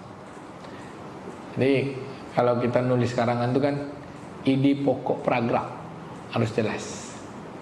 Pengantarnya, definisinya, dalilnya, penjelasannya, kemudian manfaatnya, keuntungannya, ya kan? Manfaatnya, keuntungannya, caranya bagaimana, lalu kita sama-sama untuk mengajak untuk melaksanakannya. Kemudian yang kedua, bagian isi. Menyampaikan ide utama yang tegas dan jelas dengan fakta, informasi, contoh-contoh, perbandingan, pertentangan, pendapat-pendapat. Misalnya Syakban. Bulan Syakban, sebagian ulama menyatakan ini bulan yang kita mesti perhatikan untuk beramal. Satu lagi bilang ini tak ada dalilnya. Jelaskan yang ada dalil ini, yang tak ada dalil ini. Kan kita menjelaskan yang ada dalilnya ini, yang tak ada dalilnya ini. Ternyata yang dalilnya kuat, yang tak ada dalil, tendensius misalnya kan. Bisa aja. Atau orang-orang yang menyampaikan tak ada dalil, dia bersemangat pula, tak ada dalil. Wah, misal tak ada dalilnya nih. Semangat orang yang sepakat dengan tak ada dalil, dia sepakat aja tuh. Oh iya ya, memang bid'ah tuh kata dia kan. Karena dia sepakat dengan pemahaman yang disampaikan. Dia tertarik dengan materi itu, Pak. Tinggal ketika kemampuan kita untuk mencerna antara dalil dan tak dalil. Di situlah letak fungsinya pengetahuan kognitif dan psikomotorik kita. Baik, yang ketiga, bagian penutup, menegaskan kembali ide utama dan ajakan untuk berpikir berbuat. Jadi kesimpulan tadi ujung-ujungnya kan menyampaikan baik, mendengar baik. Yang paling baik yang mengamalkan. Menegaskan kembali ide utama kita hari ini misalnya. Nih ide utama kita apa? Menyiapkan materi dan bagaimana performa kita dalam menyampaikan kajian atau dakwah. Lalu saya ngajak Bapak, ayo kita mulai bikin materi ini. Kita buat, kemudian kita praktekkan dalam kelas ini kah? Nanti ketika Bapak ngaji sore nanti kah? Nanti malam kah? Ustaz-ustaz semua praktekkan. Siap untuk mempraktekkan? Insya Allah. Kan udah praktek juga Ustaz. Semua udah praktek semua. Cuman kadang-kadang ya kalau kita belum dapat ikut pelatihan ini, kita sudah menyampaikan dengan seperti ini sebenarnya. Tapi urutan-urutannya kita belum dapat konsep kan? Sebenarnya sudah, semuanya sudah, cuman tidak terurut. Ketika kita sudah dapatkan materi, terurut dan itu. Terurut nih. Pertama sapa. Setelah sapa ada grabbingnya. Masuk mulai materi. Ketika orang udah mulai ngantuk, grabbing lagi sikit. Kasih orang menarik lagi. Ketika orang udah mulai ngantuk, udah sapa. Kemudian itu kasih jeda sikit. Masukkan dalil-dalil. Kasihkan perbandingan-perbandingan. Masukkan cerita-cerita. Kemudian sapa lagi. Mesti ada sapa. Karena komunikasi terbaik adalah dialog. Kalau komunikasi syarat tak baik. Kalau komunikasi dialog itulah komunikasi terbaik Pak. Walaupun tahap apa yang disampaikan, tapi kalau ada dialog dia berisi. Dan komunikasi dialog itu ada pada Pak Anies Baswedan Pak. Anies Baswedan itu kan orangnya dialogis tuh. Apa-apa dialog. Ngapa gitu? Ya tengoklah. Baik. The next. Cara menarik perhatian pendengar. Ada 4. Memulai dengan fakta yang menghentak. Kalau ada data Pak, misalnya gini, kenakalan remaja, masalah prostitusi. Dari data penelitian menyatakan bahwa 4.000 remaja SMA di kota Yogyakarta telah melakukan perzinahan, hubungan suami istri di luar nikah. Itu kan menghentak. Padahal lebih dari 4.000 Pak. Misalnya data BP4 Provinsi Riau. Data BP4 Provinsi Riau menyatakan bahwa 6.600 kasus di Pekanbaru dalam 1 tahun terakhir, kasus perceraian yang diajukan oleh istri kepada suami. Ada 6.000 kasus dalam setahun yang lalu yang memohon perceraian. Ternyata salah Pak. Betulnya bukan 6.000 kasus setahun, bukan sebulan. Nah ini data-data seperti ini bisa menarik pendengar untuk memperhatikan, menohok deh Pak. Misalnya sekarang nih Pak, data ini contoh nih. Tapi contoh ini main-main, jangan serius ya. Nanti tidak audien pula main serius nih. Contohnya, ternyata data hasil quick count 02 58% lebih unggul daripada calon-calon lain. 01 cuma 24, 03 cuma 17%. Ternyata salah itu. Yang betulnya 01. Wah, hasil real count-nya gitu kan. Mendadak kita sebut. Hasil count yang sebenarnya 01 itu 53%, 02 itu 28%, 03 21% misalnya. Langsung kita, iya tuh. Kan gitu, itu data misalnya. Ini cek-cek nih Pak. Nanti kata orang serius pula kan. Kalau iya betul tak apa juga. Ya kan gitu. Ya kan. Katanya yang betul tuh Pak, katanya yang betul nih. 41 37 21. 4301 41 01 3702 2103. Berarti 2 putaran. Katanya itu yang betul Pak. Tapi entah di Indonesia entah di Konoha tuh. Ini contoh menarik kan. Ketika kita bicara topik yang lagi hangat, langsung usah-usah terperhatikan ya kan. Iya kata itu katanya data realcon dari Biro Data dan Direktorat Biro Data Kemenangan Tim 01. Katanya gitu Pak. Ya kan? Nah, kan perhatian Pak kan? Nah, ini contoh. Tapi ini real nih Pak, real informasinya. Melontarkan sebuah atau serangkaian pertanyaan-pertanyaan. Nah, bagaimana menurut Bapak? Bagaimana menurut Ibu? Bagaimana menurut jemaah? Bagaimana menurut Abang? Bagaimana menurut Adik? Nah, tapi jangan sepanjang ceramah itu semua. Marah orang Pak. Marah orang. Satu topik kan? Bagaimana? Tak harus mereka menjawab. Misalnya, apa fadilah? Contohnya gini ya. Apa fadilah seseorang melaksanakan amal di malam nisfu Sya'ban? Misalnya dosanya diampuni. Kan ada yang jawab, menurut Bapak apa dosanya diampuni? Atau hadis seperti ini. Ada hadis Nabi SAW menyatakan siapa yang beri minum orang yang berbuka puasa, maka Allah Subhanahu wa taala akan beri ia minum dari telaga haud di dalam surga. Siapa yang minum dari telaga haud, maka ia tidak akan hilang haus selama-lamanya sampai ia dimasukkan dalam surga. Apakah hadis itu berhenti di situ kita sarahkan? Nah, kita bilang gini, Bapak Ibu jemaah sekalian, kenapa Nabi menjelaskan masalah berbuka puasa menutup hadis riwayat Imam Hakim dengan minuman? Siapa yang bisa menjelaskan bahwa kenapa minuman menjadi perhatian ketika berbuka puasa? Siapa dapat jawab? Saya kasih hadiah 50.000. Wah, itu kan kita ngajak orang aja untuk perhatian. Jangan sampai dia cepat jawab, Pak. Langsung kita bilang, tahu Bapak Ibu apa? Siapa yang mau jawab? Payah kayaknya 50.000 kecil kan? Dah Ustaz aja lah jawab. Tapi mereka dengar. Dengar. Tapi kalau bilang, saya jawab Ustaz, siapkan duit 50.000. Siapkan. Kita harus konsekuensi kan gitu.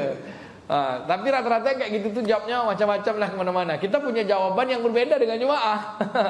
Tapi kalau kita siap memang untuk bersedekah, Pak tidak apa-apa. Dan itu lama ingatnya jemaah, Pak. Sebenarnya tadi, kenapa Nabi memperhatikan minuman? Ternyata makan dan minum ketika buka puasa itu yang paling diinginkan orang berbuka itu kan minuman. Yang paling diinginkan pembuka kan minum dulu, Pak. Minum yang banyak. Walaupun nanti kita pertama kali makan kurma pasti air. Keperluan terhadap air itu lebih utama daripada makanan. Ini syarahan hakikat yang bisa kita ambil dari penjelasan Nabi, hadis Nabi, dan banyak lagi. Itu yang kata istilah orang, itu daging-daging dalam materi-materi ceramah kita. Makna-makna dari penyampaian materi tersebut. Itu yang disebut orang, oh daging semua nih, kata orang, daging semua. Baik, yang keempat, yang ketiga memulai dengan kutipan. Mengutip pendapat Syanu gitu. Dalam kitab ini, misalnya dalam kitab Rahikul Mahtum, apalagi kalau Ustaz itu mau ceramah, jangan satu kitab Ustaz. Walaupun satu kitab yang isinya yang akan Ustaz sampaikan, tapi Ustaz sampaikan dulu dengan jemaah. Misalnya, menurut kitab Rahikul Mahtum, misalnya hari ini kita akan sampaikan tentang perjalanan Isra Mi'raj Nabi SAW. Pertama, dari kitab Rahikul Mahtum, Syekh Syafur Rahman Barakpuri. Yang kedua, dari kitab Al-Wafa Imam Ibn Al-Jauzi. Yang ketiga, Sirah Nabawiyah yang ditulis oleh Syekh Ramadan Al-Buti. Yang keempat, kitab Dalaikul Akbar. Yang kelima, kitab ini banyak sampai banyak kitab. Tapi jangan terlalu banyak, 4 atau 5 aja kitab. Dan untuk hari ini kita bahas satu kitab, yaitu Rahikul Mahtum. Padahal yang 4 kitab itu Ustaz tak baca isinya. Tapi judulnya aja tahu pengarangnya, kan gitu. Tapi yang satu kitab itulah kita isian. Itu namanya grabbing dan menarik perhatian jemaah. Apa kata jemaah? Maaf ya, maaf. Banyak Ustaz ni hafal kitab. Wah, memang hafal semua kitab. Itu kelebihan Ustaz tu, Pak. Apa nama-nama kitab? Tapi kalau nak ceramah nama kitab tak hafal, kata jemaah, kitab tak tahu dia dah. Gitu. Jadi itu kesiapan kita. Jadi walaupun kita hanya menguasai satu kitab, tapi kita tahu judul-judul kitab yang serupa. Sebenarnya isinya hampir mirip juga, tapi tidak ada perbedaan. Contoh misalnya tentang pendapat ulama peristiwa Isra Mi'raj. Peristiwa Mi'raj itu 27 Rajab atau bulan Ramadan atau bulan Sya'ban atau bulan apa Ustaz? Kan peristiwa Isra Mi'raj itu ada 6 pendapat. Menurut pendapat Syekh Mansur Puri, menurut pendapat Imam Nawawi, menurut pendapat Syekh Syafur Rahman Mubarakpuri, menurut pendapat jumhurnya ulama Syafi'iyah. Banyak. Dari 6 pendapat kita cuma hafal 3 aja kita bilang. Menurut Syekh Mansur Puri, menurut Syekh Mubarakpuri, menurut Imam Nawawi, ya kan?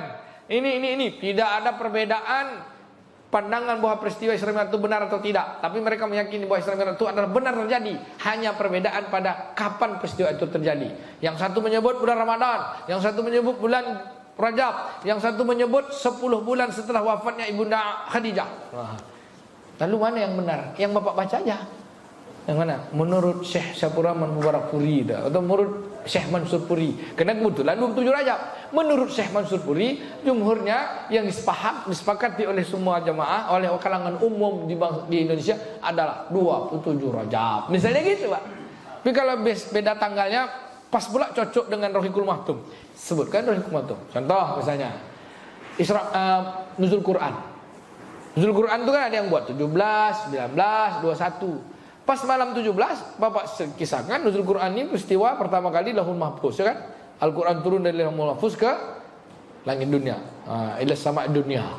Ketika malam 21, ada dalil 21, Pak. Menurut Syekh Syafur Rahman Barakuli dalam kitab Rehul Maktun, bahwa peristiwa Isra Mi'raj terjadi pada hari Senin tanggal 21 Ramadan.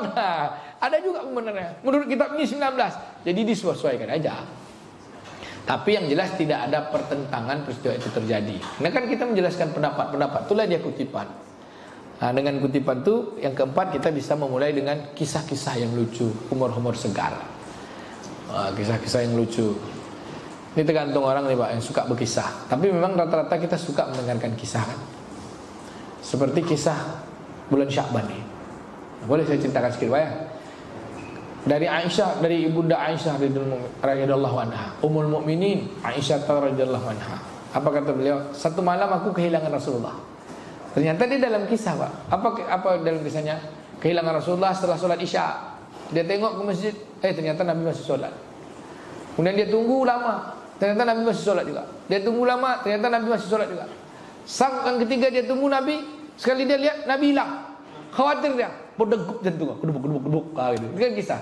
Lalu aku keluar dari rumah, dia keluar, dia cemburu Pak kepada Ummu Salamah. Ketika dia keluar, kenapa dia cemburu pada Ummu Salamah? Kata, kita kisahkan pula karakter Ummu Salamah. Ummu Salamah itu cantik, Ummu Salamah itu pandai masak, Ummu Salamah itu paling pandai berkisah dengan Nabi. Apa buktinya? Di antara banyak hadis-hadis diriwayatkan oleh Ibunda Aisyah, juga ada hadis-hadis yang diriwayatkan oleh Ummu Salamah. Seperti itu kita mensyarahkannya. Lalu setelah kita kisah itu, padahal dalam hadis itu kan tak ada, tapi karakter Ummu Salamahnya kan ada. Karakter Ibunda Aisyah juga ada. Hadisnya apa? Dia hanya khawatir Nabi. Aku melintas di depan Masjid Nabawi, kemudian aku melihat di pemakaman Baqi, ternyata Nabi SAW sedang berada di Baqi, sedang berdoa. Lalu aku pulang, kata beliau. Pulang ke rumah, Rasulullah datang. Kata Rasulullah, Assalamualaikum ya Umairah. Waalaikumsalam. Apa kata Nabi? Kita kasih pula gaya sedikit kan. Nabi berkata kepada Aisyah ketika itu, Aisyah kata Nabi, ya Umairah, setanmu lagi datang ya. Lalu kita tanya, ibu, bapak, kalau seandainya suami ibu kepada ibu-ibu ngomong setanmu lagi datang, ibu marah nggak? Kita cut dulu hadis di situ. Kata Rasulullah, ya Aisyah, setanmu lagi datang ya. Ibu kalau dibilang setannya datang marah nggak ibu? Jemaah ngantuk langsung dia gini kan, menarik dia. Lalu apa kata ibunda Aisyah? Ternyata ibunda Aisyah tanya, dia tidak menyangkal bahwa dia setannya nggak datang. Langsung ibunda Aisyah tanya, ya Rasulullah, ada apa? Kata Nabi, kamu cemburu kan? Kamu cemburu kan? Ya gitu. Dalam mimik kita menceritakan, kamu cemburu kan? Lalu ibunda Aisyah tanya, ya Rasulullah, apakah setiap orang itu ada setannya? Iya, sekalipun engkau ya Rasulullah. Iya, aku juga ada setannya.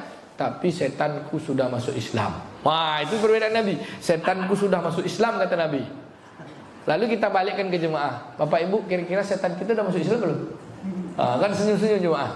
Bagaimana mungkin bisa masuk Islam? Sedangkan setannya ibunda Aisyah saja yang bersama Nabi belum masuk Islam. Apalagi kita, kan gitu kan? Kita bisa mensyarahkannya seperti itu. Paham Pak ya? Ini contoh Pak, contoh, dan hadis itu betul gitu. Hadis dari ibunda Aisyah, dari Imam Ibn Hibban, Imam Ibnu Majah, dan dalam kitab Musnad Imam Ahmad bin Hanbal. Lanjut. Fungsi ceramah tadi sudah disebutkan, menyampaikan ilmu pengetahuan dan informasi, mendidik, menyambung lidah orang lain. Lidah orang lain ini siapa Pak? Lidah Rasulullah. Kalamullah, kalam Rasulullah SAW. Kalamullah wa kalam Rasulullah. Jadi sebaik-baik perkataan adalah firman Allah. Sebaik-baik asdaqul qailin kan, sebaik-baik ucapan adalah ucapan firman Allah. Sebaik-baik kalam Rasulullah SAW. Mempengaruhi pendengar, kemudian menghibur, mengubah perilaku. Mengubah perilaku itu ya, misalnya kita menyampaikan tentang sholat. Jangan langsung kalau tak sholat langsung neraka, jangan Pak. Sholat itu ini, fadilahnya ini, rezeki kita bertambah. Semuanya dikasih penghiburan. Ayo kita amalkan. Ya, kalau materi ustaz semua sudah teratur, nanti materinya akan disenangi jemaah. Ustaz akan viral, bukan 500.000 lagi, bisa 5 juta kan. Sana undang kan. Sudah itu capek sendiri kan. Nyerah kita. Baik. The next. Ini harus diperhatikan. Tadi sudah disebut juga ya. Harus diperhatikan dan persiapkan. Satu, busana sopan lah ya. Kemudian pergunakan bahasa yang mudah dimengerti. Penampilan materi ceramah harus baik. Perlu disiapkan kesehatan dan kesiapan ini. Kesehatan ini Pak penting sekali Pak. Ini kalau kita ngejar-ngejar jadwal Pak. Oh luar biasa Pak, loyo bisa sakit Pak. Saya 8 bulan sakit Pak. Sekarang ngajar jadwal, di kita banyak ngasih jadwal sama Pak. Sekarang nggak ada dikasih nyawa lagi. Itu santai Pak ini ya. Satu cuma sebulan, kadang 3 bulan sekali. Tambah lah lagi. Satu itu pun cadangan lah tuh. Aduh, sedih Pak. Ini anekdot apa aja nih Pak? Grabbing ya. Jadi kesehatan ini perlu sekali. Makan yang bergizi, minum madu. Tak perlu banyak-banyak makan tuh, tapi terjagalah. Betul Pak Ustaz, kalau sudah Ustaz banyak jadwal 6 kali sehari Ustaz, itu tak sempat makan. Saya kemarin tak sempat makan. Saya puasa. Saya puasa siang. Karena maghrib ada kajian saya di Nur Muslimin. Habis isya ada lagi salat Mi'raj. Tak mungkin saya makan di saat buka puasa itu kan, saya ini minum aja. Setelah isya saya kejar sana.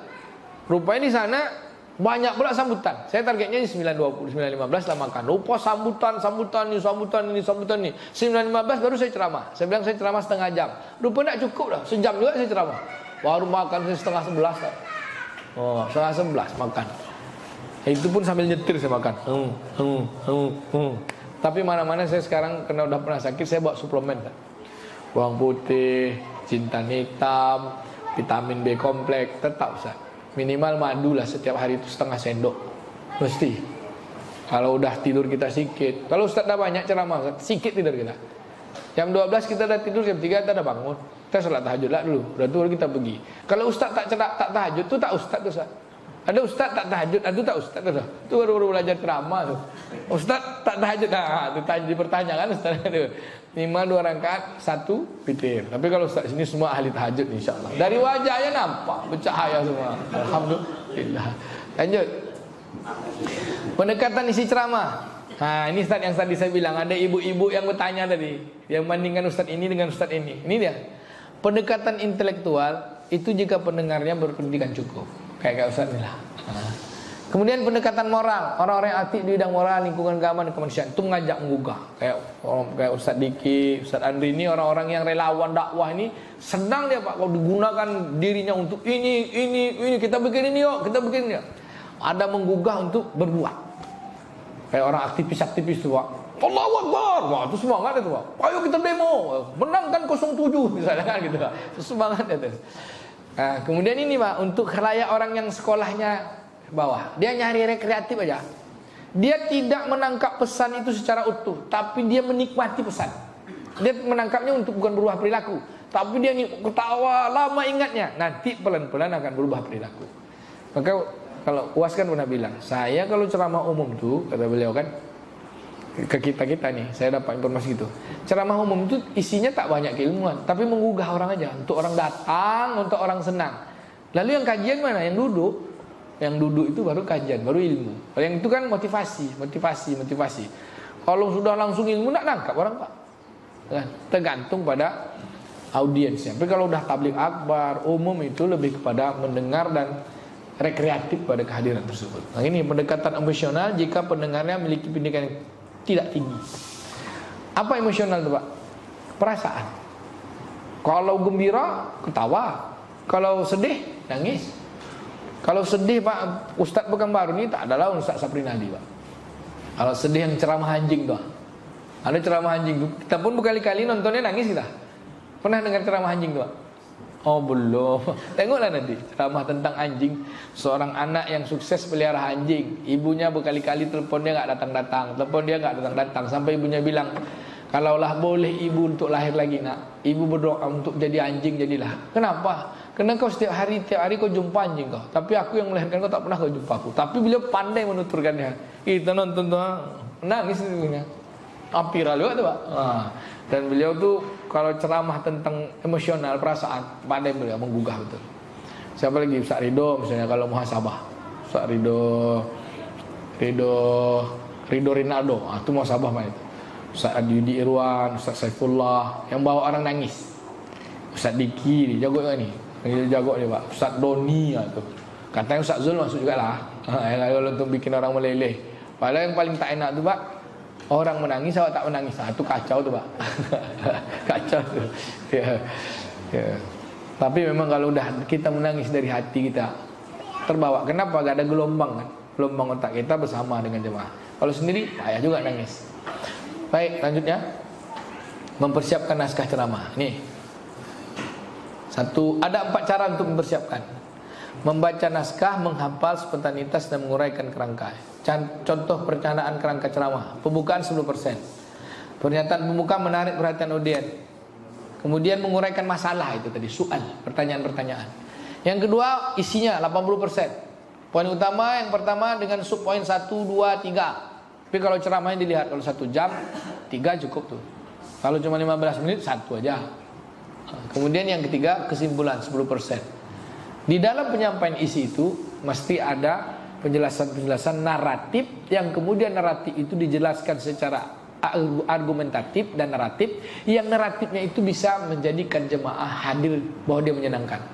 Argumentatif, naratif, dan rekreatif. Kan selama ini kita menyampaikan ceramah tuh, maaf ya Ustaz ya, tak banyak Ustaz mengemandang jemaah datang tuh dia mau cari senang.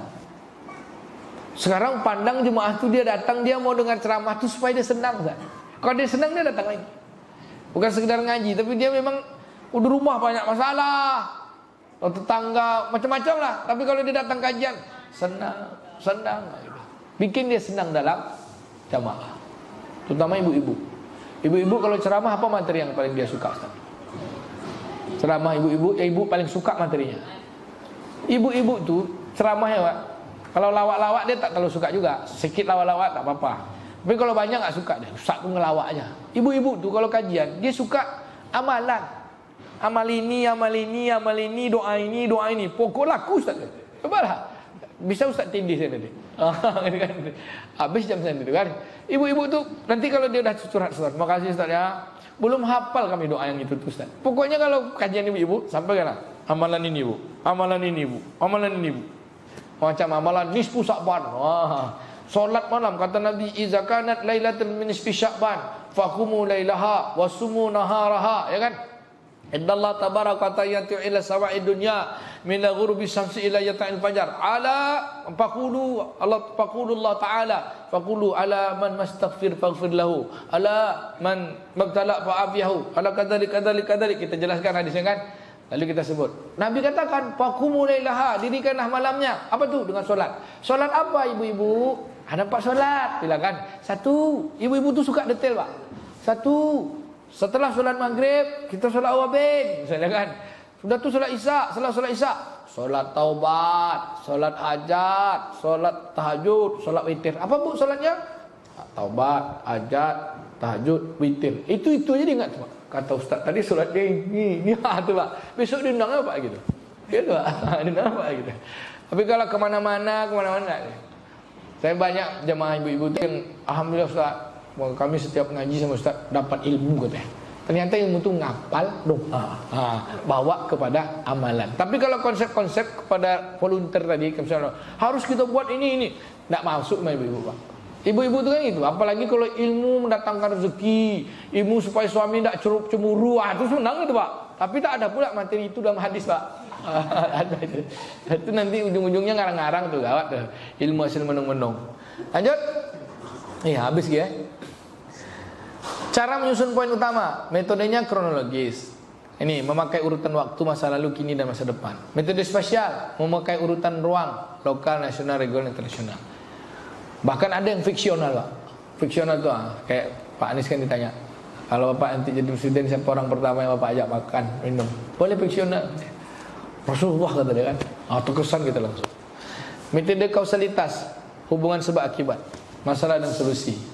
Kemudian mengajukan pertanyaan, siapa, apa, kapan, di mana, dan mengapa. 5W dan 1H, ya kan? 5W dan 1H. Semua tulisan, semua pembicaraan bermula dari what sampai kepada how, ya kan?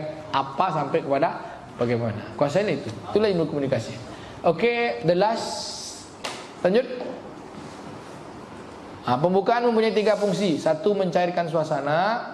Yang kedua, memikat publik. Yang ketiga, memberikan informasi. Itu Ustaz, mencairkan suasana. Tadi kan kita kan belum dekat nih Ustaz, belum kenal kali tadi. Tapi ada cair suasana. Semoga presiden sesuai pilihan, cair suasana kita. Kemudian memikat publik, menarik perhatian, ketertarikan dengan subjek, dengan gaya bicara dan sebagainya. Kemudian memberikan informasi-informasi dari materi-materi yang mau kita bahas. The next please. 10 cara pembukaan. Ini Ustaz. Coba Ustaz baca Ustaz. Baca, biar ingat. 1. Merujuk kepada pendengar, melontarkan pujian. 2. Merujuk kepada acara yang berlangsung.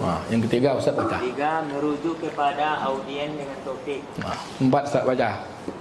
Kepada sesuatu yang tidak asing lagi. Mengutip fakta atau opini yang mengejutkan, dapat menyulitkan pertanyaan. Memulai ceramah dengan khutbah. 8. Nampak. Tak nampak Ustaz. Kayak cuma tu Ustaz ya. Ustaz, 8. Dapat mengutip kalimat dari tokoh besar, peribahasa, semboyan, buku dan kitab suci. Itu sebenarnya hadis kan, ayat-ayat Quran dan sebagainya. 9 Ustaz. Memakai kisah pribadi. Kemudian coba 10 ni kuasai lah Ustaz. Siap-siap Ustaz Piran. 10 ni kuasai. Merujuk pada pendengar, melontarkan pujian. Apa kabar Bapak Ibu semua? Sehat? Alhamdulillah hari ini ya. Harum-harum, segar-segar, masya-Allah gitu kan. Itu bentuk persapaan. Tidak harus mereka jawab, tapi bentuk sapaan. Apalagi kalau mereka jawab, apa kabar? Alhamdulillah. Tapi kalau khutbah Jumat, jangan disapa dengan bentuk mereka menjawab, tapi sapalah dengan pujian. Alhamdulillah pada hari ini Allah SWT izinkan kita untuk datang sini. Ini semua berkat Allah Ta'ala. Alhamdulillah. The next please. Strategi menyiapkan isi ceramah. Isi ceramah terdiri dari 3 sampai 5 hal pokok. Kaitkan kata penutup dari pembukaan dengan kata-kata awal isi ceramah. Yang ketiga, jelaskan satu persatu secara ringkas definisi 3 sampai 5 pokok yang mau kita bahas. Kemudian kan sampaikan ceramah itu dengan jeda. Dan itu untuk meningkatkan konsentrasi. Tadi saya kan bilang, Ustaz baca Ustaz. Itu untuk meningkatkan konsentrasi aja. Baca Ustaz supaya ada worknya, ada kerjanya. Kemudian selipkan informasi yang sangat aktual. Yang keenam, pembukaan menyebutkan latar belakang, tujuan acara, isi ceramah, membicarakan upaya-upaya untuk mencapai tujuan dari materi yang kita sampaikan. Oke, terus. Kesimpulan atau penutup. Nah ini dia. Kesulitan pembicara tidak tanggap terhadap reaksi audien. Orang dah mulai ceramah juga, apalagi hari Jumat khutbah. Orang dah nengok-nengok jam. Itu perhatian tuh. Tanggap cepat kita. Kemudian pembicara sulit menghentikan ceramahnya. Ini sulit mencari kesimpulan. Ada lagi yang mau disampaikan. Ada lagi yang mau disampaikan. Istilahnya pendekar kalau dapat pedang payah berhenti. Kita mesti pandai juga menutupnya. Kemudian menutup ceramah dengan mengucapkan dengan mengucapkan tak ada lagi yang akan saya katakan karena sudah saya katakan semua. Tak boleh itu Pak. Tak ada lagi ya, sudah saya cakap semuanya. Tak boleh itu. Tak boleh. Dah habis dah, tak boleh. Diukur orang kita. Jadi demikianlah isi kajian kita. Maka caranya penutup dari 2 bagian ulasan dan pernyataan berkesan untuk menegaskan poin-poin ceramah, mengarahkan saya untuk mencapai klimaks, membantu audien mengingat ceramah. Demikianlah materi yang disampaikan. Maka topik pokoknya adalah 1, 2, 3. Jika ada yang mau kita pertanyaan, nanti kita cari waktu yang lain. Biasanya seperti itu. Oke? Lanjut. Ini dia alur sistematikanya Ustaz. Ini kalau 1 ini dah selesai materi Ustaz. Lihat ini. Dari sepanjang tadi 1 jam saya sampaikan. 1 jam ini lagi di sini. Ceramah, pembukaan, salam dan sapa. Isi apa untuk apa dan bagaimana. Ice breaking, joke atau hikayah yang menyentuh. Untuk cerita. Syarahan isi ceramah, grabbing, menarik. Di saat orang kita terang-terangkan, sapa dia. Kemudian ada cerita, ibu tahu tak, bapak tahu tak? Gitu. Tahu tak maksud ini? Dia tak jawab pun tidak Pak, tapi kita menyapa dia. Terjadi bentuk dialog. Karena kan kita sendiri, tapi bentuk dialog yang tak harus dijawab. Kemudian baru penutup isi dari semua siklus itu. Terus terakhirnya banyak nih. Ini isinya ya. Ini boleh kita di sini. Rukun khutbah, ini khutbah yang tadi kan ceramah, ini khutbah. Rukun khutbah menyapa jamaah hadirin wal hadirat yang dimuliakan Allah. Itu nyampainya. Ucapan syukur, isi khutbah, topik khutbah, dalil yang digunakan Quran hadis, penjelasan dari Quran dan hadis. Tegas, lugas dan lantang. Ketika khutbah tu tak ada loyo Pak. Khutbah tu Nabi bermerah-merah mata. Tegas, lugas dan lantang. Kemudian penutup khutbah kedua, doa yang menggugah. Menggugah tu kalau khutbah hari raya Pak, usahakan nangis. Kalau khutbah hari raya tu kalau dah nangis besok diundang lagi tu Pak. Iya, saya sebutkan ini pengalaman pribadi saya. Setiap khutbah raya tu saya muhasabah. Alhamdulillah sampai 1446 dah penuh dah. Kalau 1446. Duri, RPP, TPNI. 1447 saya bilang, jangan dulu nanti mati saya. Gitu. Okay. The next. Sungguh indah kota Pekanbaru ya tak? Ramai ustaz yang menyampaikan dakwah, harap dan pinta kepada Allah Ta'ala. Apalah pantunnya tak nyambung nih. Ini kemarin di Duri. Ya kalau demikianlah. Kalau pantun tu bagian dari grading. Contoh misalnya dari Pekanbaru ke kota Mekah, singgah sebentar di kota Jeddah. Demikianlah isi ceramah. Semoga kita mendapat berkah. Ini contoh-contoh. Kan penting belakangnya kan an. Pandailah Bapak cari itu. Oke?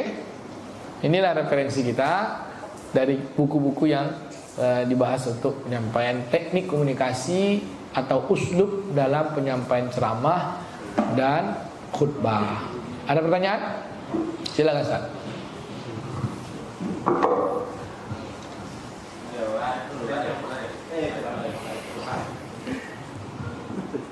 Baik, bismillah.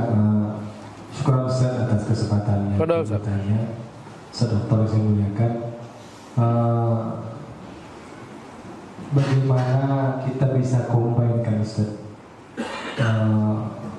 antara ceramah yang berisi dengan ilmu tapi diselingi dengan jokes-jokes yang membuat tidak ngantuk begitu. Karena kalau secara teori mungkin gampang Ustaz ya. Tapi untuk prakteknya itu saya rasa sangat berat. Bahkan kalau kita lihat tokoh-tokoh yang senior yang kondang itu labelingnya pasti itu kotak-kotak. Muardi itu keilmuan. Iya betul. Itu nggak bisa tuh Ustaz. Nggak bisa kita artikan lagi ke jokes. Kalau Ustaz Muardi kalau dia ketawa sendiri. Gitu kan dia kan. Tawa gitu kan tawa. Akhirnya kita ketawa nih kok dia ketawa. Alhamdulillah. Iya. Itu mungkin Ustaz. Bagaimana Ustaz? Biar kami yang muda-muda ini bisa belajar menyeimbangkan Ustaz, sehingga jemaah nggak bosan. Atau jemaah nggak hanya mengenal kita lewat lucu-lucunya aja, tapi ada ilmunya. Baik, pertanyaannya bagus sekali ya. Yang secara terintegrasi itu kan kita ada keilmuannya, ada joknya. Itu kan UAS memang ya. Dia lengkap semua itu. Lalu kita melabeling, ini ustaz ilmuwan, ini ustaz yang lawaan, ini ustaz yang ada kombinasi semuanya. Itu tak bisa Pak, tanpa latihan. Dan bermula dari kebiasaan. Kalau orang Melayu katakan kecil terajar-ajar, besar terbawa-bawa, tua terubah tidak. Maka untuk bisa masuk kepada hal yang seperti itu, maka kita bermula dari latihan dulu. Terajar-ajar kita. Oh ini materinya ada kajian, tapi kita bisa keilmuan, tapi bisa menyelipkan joke di dalamnya. Dari materi kita seperti itu, contoh seperti Abu Nawas. Kisah Abu Nawas saja lah. Abu Nawas ini kan pelucu semua, tapi ada materi di dalamnya. Dia pelucu tapi ada materi. Satu hari Abu Nawas kumpul orang-orang Mekah. Dia bilang, "Hai orang Mekah, kumpul semuanya. Hari ini selepas zuhur saya mau terbang." Di mana terbang? Saya berdiri di atas atap Masjidil Haram. Kumpul orang Pak semua.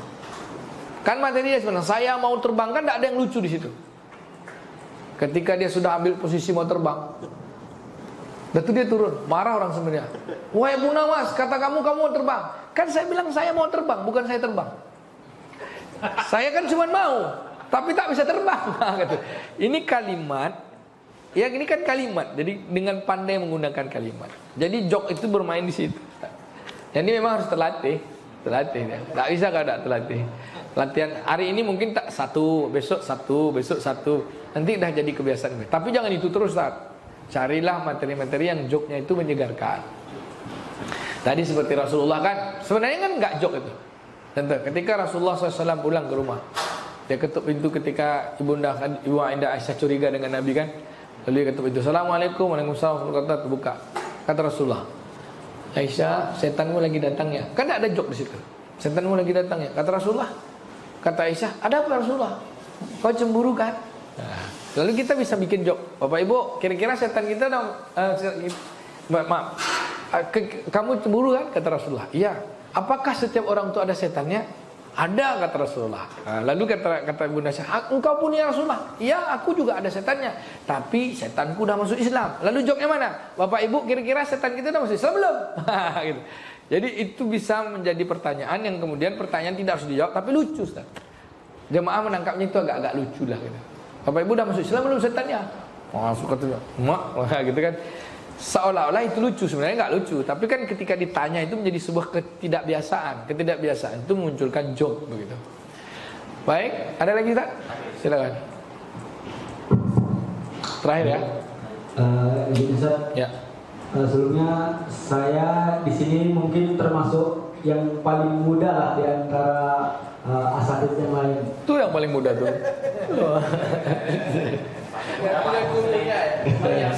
Ustaz Muslim yang muda ya. Padahal. Jadi Ustaz, yang jadi problem di lapangan Ustaz bagi saya ada dua Ustaz. Yang pertama, jika dalam penyampaian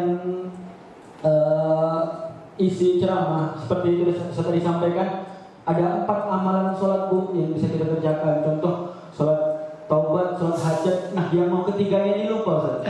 Nah, jadi kelupaan-kelupaan di materi yang seperti itu, bagaimana improvisasi jitu yang biasa Ustaz lakukan untuk menutupi itu Ustaz? Menutupi kekurangan kelupaan kita. Kelupaan itu Ustaz. Pertama, sholatnya ada 4. Pertama, sholat taubat. Yang kedua, sholat hajat. Yang ketiga, apa Bu? Yang ketiga, coba Bu, yang sholat harian kita apa? Sholat harian kita. Sholat harian kita coba, tahajud, taubat. Apa yang ketiga? Coba. Padahal kita lupa. Lalu dia bilang, tahajud Ustaz. Tahajud. Kalau dia bilang duha, sebut aja duha tuh. Tapi duhanya kan siang Bu, sekarang malam. Kita lupa apa gitu kan. Misalnya mau sholat awabin. Sholat sunat lah pokoknya gitu. Yang keempat apa? Memperbanyak sholat sunat lah. Yang kelima sholat witir, jangan tinggal misalnya. Untuk menutup itu dengan istilahnya pandai-pandai menutup kebodohan. Tapi tidak boleh bohong. Ceramah tidak boleh bohong. Kalau bohong catat malaikat kan. Tidak boleh bohong. Jadi ketika menutup itu tanyakan kepada jamaah. Tapi bentuk pertanyaannya bukan kita bertanya. Bukan bertanya ketidaktahuan. Kan tadi 1 ini, 2 ini. Yang 3 apa Bu? Pak, apa yang 3 Pak? Coba Pak, apa yang 3 Pak? Masa Bapak tak tahu itu aja nggak tahu apa? Nah, misalnya lupa dia kan, kita pindahkan ke materi yang lain sampai ingat-ingat. Jadi Bapak Ibu yang dimuliakan Allah, untuk mengisi sholat malam pada malam min Lailatul Syaban itu ada sunnah Rasulullah SAW. Kita sambil mengingat apa langsung ke Pak. Tadi kan yang 1 ini, yang kedua ini, yang ketiga coba apa Pak? Gitu kan, lupa lagi kan, balik lagi ke materi itu. Ini balik lagi, jangan sampai tak tahu betul. Sudah tuh, sebentar ya Bapak Ibu buka googling tuh. Oh yang keempat tahajud. Tapi nggak sampai kayak gitu kan. Tak sampai seperti itu betul lah lupanya. Jadi hati-hati dengan materi yang kita tak terlalu kita pahami. Kita mau bahas misalnya yang tadi 4 itu, tapi kita tidak menguasai. Hati-hati nanti kita terjebak dengan materi kita sendiri. Yang paling pas itu adalah kita betul-betul menguasai topik itu. Yang berulang-ulang boleh Pak. Apalagi Syakban ini kan berulang-ulang. Pertama kali Isra Mi'raj tuh, materi hari pertama Isra Mi'raj tuh kita ngulang tuh Pak. Yang pertama tuh yang tahun lalu cuma kita ngisi kan. Pas hari pertama ngasih tuh lama tuh. Besok yang udah kedua kita tak baca lagi gitu. Yang kedua yang tadi malam udah ada improvisasi. Apalagi kalau udah semakin ke ujung, macam-macam isi materi 2. Banyak sudah improvisasi. Setahun lagi baru ingat lagi dia. Diulang-ulang. Khair insyaallah terakhir. Habis. Ustaz. Keluar. Terakhir. Assalamualaikum warahmatullahi wabarakatuh. Salam. Makasih Ustaz beri kesempatan untuk bertanya. Mengenai kadang-kadang kita diundang untuk ngasih Isra Mi'raj. Ya. Kita diundang 5 menit bikin 5 menit. Kita itu biasanya didekati oleh salah satu pengurus, baik itu ketua musola atau masyarakat ataupun yang lainnya. Dia request materi Ustaz. Iya. Ustaz, tolong Ustaz sampaikan materi ini karena di musola kami ini contohnya lah. Wah, ya sekali Ustaz mengundang orang jamaah, sholat jamaah. Iya. Padahal azan sudah. Iya. Tapi bahaya yang azan itu sampai sensitif. Sementara kita ini kan bukan orang situ, bukan orang tempatan, kita jauh kan. Itu mengatasinya gitu seperti apa? Karena kan kita takutnya dengan penyampaian yang di request oleh salah satu tokoh masyarakat ataupun ketua musola, ada jamaah itu yang tak merasa senang pula karena dia digurui atau mungkin diharapkan. Habis waktu lah. Saya pun ngajar juga. Jadi kalau materi request tuh, jadinya kita bikin jawabannya gini, Bapak Ibu, ada cerita sedikit Bang. Jadi kita bukan requestnya, tapi kita menceritakan tempat lain. Kalaupun ada kesamaan di sini ini agak-agak mirip aja nih bilang, nanti ujung-ujungnya dia ketawa tuh Ustaz. Ya kan? Kalau requestnya orang jemaah tak solat gini kan request tuh. Dalam ceramah kita sampaikan orang tak solat sunni. Ada kejadian nih contohnya negeri sana. Makanya disebut tempat kampung. Tak ada yang sama di sini. Sebenarnya sama, tapi mereka bisa menerima itu. Wallahu a'lam bishawab. Oke, sebagai penutup ustaz-ustaz semua bikin, nanti kumpul sama Ustaz Diki. Ya, bikin materi workshopnya, isinya tadi mulai dari judulnya, kemudian pertanyaan-pertanyaannya, kemudian tak usah panjang-panjang, 1 lembar aja. Nanti dikumpul zuhur sama Ustaz Diki. Nanti dinilai ya. Nanti dapat hadiah umroh Ustaz. Umroh. Tapi bayar sendiri. Mohon maaf atas segala kekurangan. Terima kasih segala perhatian. Dan insyaAllah materi ini, bagaimana materinya menarik Ustaz? Nanti ambil powerpointnya. Semoga ustaz-ustaz semua jadi viral. Minimal viralnya seperti Ustaz Napi lah. Maksimal. Viral Ustaz. Saking viralnya payah dia ngatur jadwal. Subhanakallahumma wa bihamdika asyhadu an la ilaha illa anta nastaghfiruka wa natubu ilaik. Sallallahu ala nabiyina Muhammadin wa ala alihi washabbihi ajmain. Walhamdulillahirabbil alamin. Wassalamualaikum warahmatullahi wabarakatuh.